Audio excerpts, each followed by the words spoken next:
जय श्रीकृष्ण.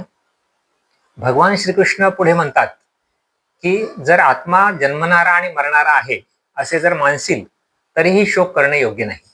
कारण जन्माला आलेल्याला मृत्यू निश्चित आणि मेलेल्याला जन्म निश्चित आहे.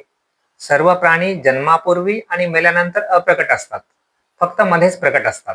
हा आत्मा सर्व प्राण्यांच्या शरीरात अवाध्य असतो, म्हणून तो शोक करणं योग्य नाही.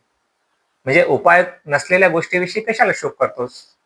याविषयी सुंदर सूत्र दुसऱ्या अध्यायामध्ये 26 ते 30 या क्रमांकात आलेले आहेत.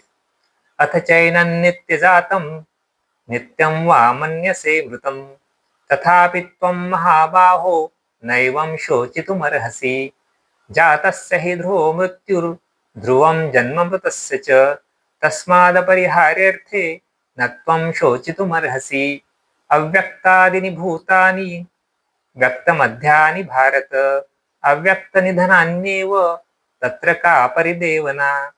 देहि नित्यमवध्योऽयं देहे सर्वस्य भारत तस्मात् सर्वाणि भूतानि न त्वं शोचितुमर्हसि.